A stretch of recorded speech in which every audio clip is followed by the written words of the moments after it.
नमस्कार सर्वांना. मी रेणुका. माझ्या यूट्यूब चॅनलमध्ये मी सर्वांचं स्वागत करते. आता बऱ्याच जणांचा प्रश्न होता की मॅडम तुमच्या भैयाला काय झालं होतं. तर त्यासाठी मी पूर्ण हा ब्लॉग करणार आहे. तर माझा भैया औरंगाबादला म्हणजे हायकोर्टामध्ये वकिली करत होता. जस्ट त्यांनी वकिली स्टार्ट केली होती. तर त्याचं एज्युकेशन पण त्याचं LLB पण औरंगाबादलाच झालं होतं आणि मी पण M.Pharmacy औरंगाबादलाच केलं. आम्ही दोघं सोबत राहत होतो. तर माझं M.Pharmacy बी चव्हाण कॉलेजला झालं. तिथं त्यानंतर मग मी जॉब करत होते गेप्स कंपनीमध्ये आणि त्याचं पण LLB हे औरंगाबादलाच झालं.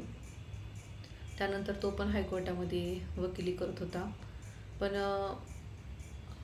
मग माझं लग्न जमलं.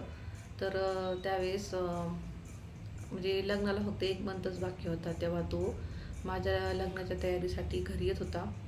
तर घरी येताना नगरजवळ त्याचा ॲक्सिडेंट झाला.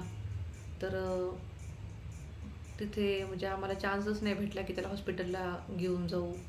म्हणजे त्याला वाचवण्याचं आमच्या हातात काहीच नव्हतं. तो जागेवरच एक्सपायर झाला होता. तर खूप जणांनी मला क्वेश्चन विचारला की मॅडम तुमच्या भावाला काय झालं होतं. तर त्यामुळं मी एक ब्लॉग बनावं म्हटलं. म्हणजे याचं एक दुःख आहे की तो माझ्याच लग्नाच्या तयारीसाठी येत होता. त्याला माझं लग्न पाहायची खूप इच्छा होती. इवन माझ्या लग्नामध्ये पूर्ण तयारी त्यानेच केली होती. म्हणजे मंगल कार्यालय बुक करण्यापासून ते भांडेसुद्धा त्याच्याच चॉईसने.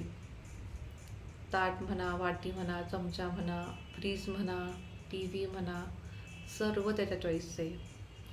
आणि आमच्या लग्नाचा बस्ता पण त्याच्याच चॉईसने झाला होता. माझा लग्नाचा घागरा झालं, साडी झालं, माझ्या हातातल्या बांगड्या झालं, सगळं त्याच्या चॉईसने होतं.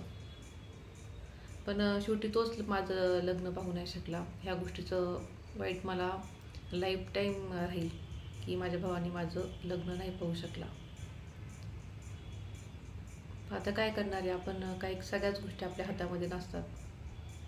आता त्याच्या आठवणी घेऊन सोबत जगायचं. काही चांगल्या आठवणी आहेत. थोड्याफार त्या चांगल्या आठवणी घेऊन सोबत जगत राहायचं.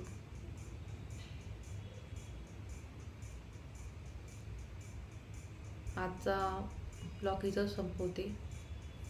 थँक्यू.